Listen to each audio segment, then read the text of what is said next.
Well, it's Family Day in the province of Ontario, and other provinces across the country are recognizing the importance of family right now. Just finishing up with Valentine's Day and the emphasis of love during the month of February, we thought it'd be appropriate to have back someone who has become a frequent guest in the last few years here at 100 Huntley Street. He's a psychotherapist, someone who speaks with authority and fun when it comes to issues of raising families and also husbands and wives and parenting relationships.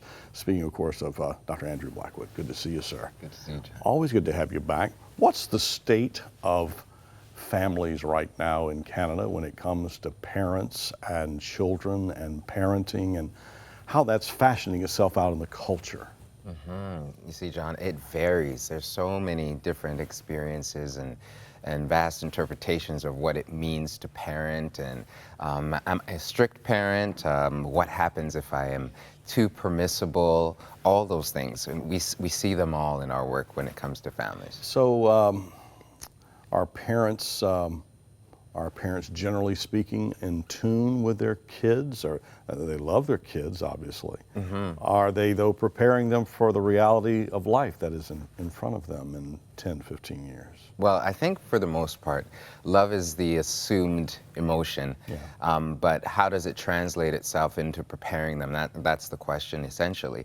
And a lot of the times, usually people don't come to see me when things are going great. Right. And they usually come when they're having some challenges. They don't come for you for preventive medicine, they come for corrective medicine. Right, unfortunately. Unfortunately. And in those situations, the love didn't translate in the way that they wanted it to. So either they were too permissive or too strict, and that either approach leaves children unprepared to negotiate different points in life. Well, it is a leadership issue, is it not? I mean, in how we as parents lead our children. Now, I'm in the grandparenting stage, so there's a new level of permissiveness, I suppose.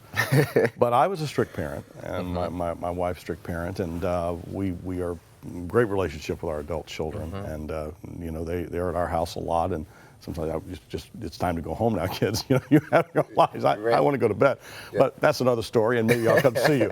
But the thing that it used to bother me, and it still does, when I see children who are just openly and publicly disrespectful to their parents, and the parents are like, oh, you know, Jimmy, don't do that. And to me, I want to say that you're not preparing that child for life. Right. And the reality is that parent is often not prepared for those moments.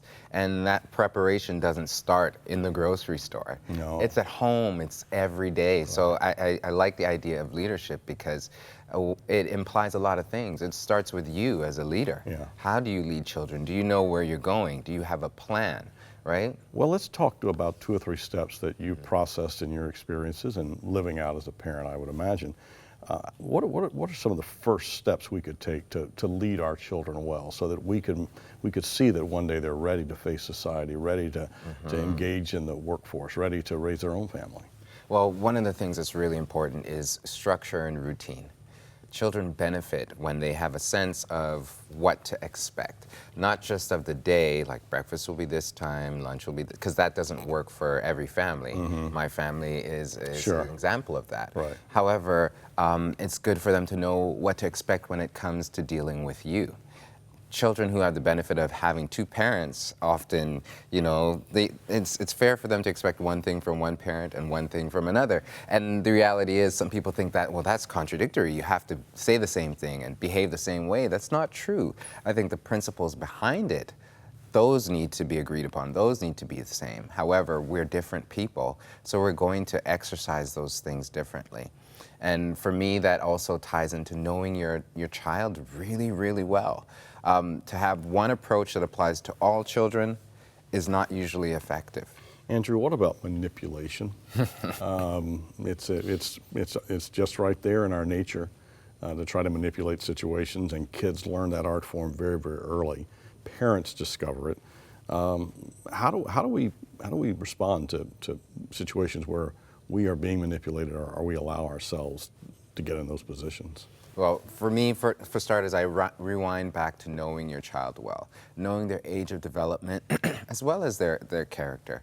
I refrain from calling my 2-year-old manipulative because at this stage in her life, She's 2 years old. She's 2 years old, right? So she's learning how she feels. She's learning how to interact with other people. She's learning how to read body language.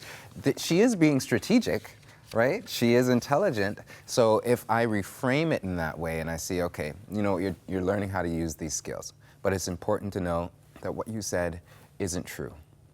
I'm not going to call her a liar. I'm going to say what you said is not true, and it's important for you to tell the truth.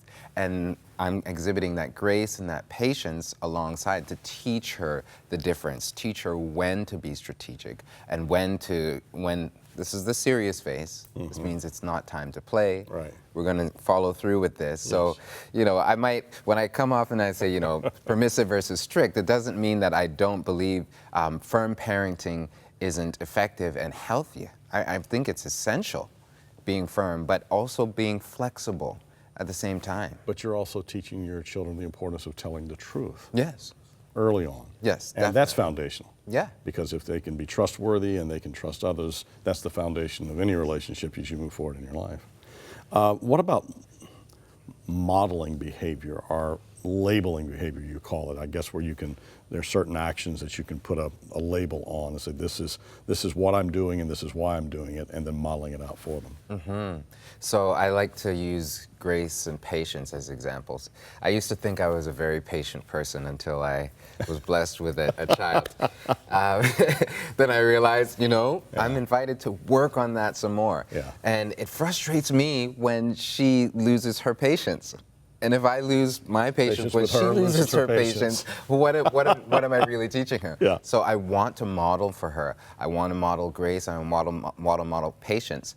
And coming back to the idea of being a firm and consistent parent, I erred on the side of maintaining control. So I want to say this is a command. This is not a request. So one of the things that I wasn't doing was saying please a whole lot. Mm-hmm. Because I wanted it to be clear. Mm-hmm. However, I realized that she never says please. Okay, so you got to model please. I had to reconfigure how I was speaking to this particular child because I wanted to teach her how to say please. My little granddaughter right now is very good at saying please, but won't say thank you. Right. So, you know, that may be the manipulation side coming out. See, but that's the thing. But they're just so different because my daughter always says thank you, but she rarely said please. In the time we've got left, it's so important. You talked about impatience. When we get impatience, then that can be the temptation to turn into anger, right, and to become angry with our kids. And you talk about Proverbs 15:1, about the importance of a soft answer turning away wrath. How are you measuring yourself and keeping yourself from moving from that impatience to anger that can turn into something that can become a wounding word in your child's life? Well, the reality, as I was reflecting on it, it's sometimes we think that a soft word turns away the anger of children, but it also speaks to us. So how we speak to ourselves in that moment, do we remind ourselves? We can even speak that out loud to say, you know what, I'm feeling a little frustrated. Yeah. So I'm going to take a break and come back to this in a moment.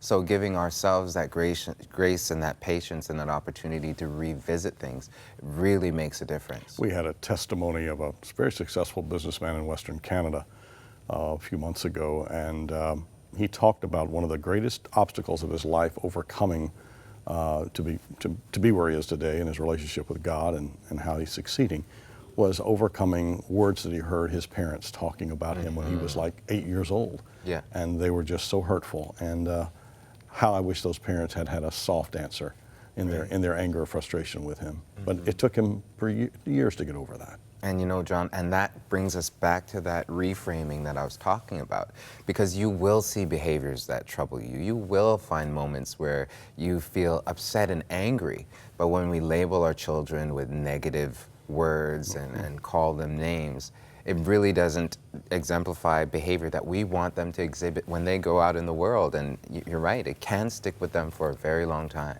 Throughout this interview, we've had Andrew's website information or contact information. if you are in need of a deeper understanding of counseling related to your kids, to your marriage, Andrew's someone that you should connect with, and I hope that you will. It's always a pleasure to have you back. We're losing count of how many times you're coming on Huntley Street, and we love that. Thanks, John. Just come back again and again. I will. Andrew Blackwood.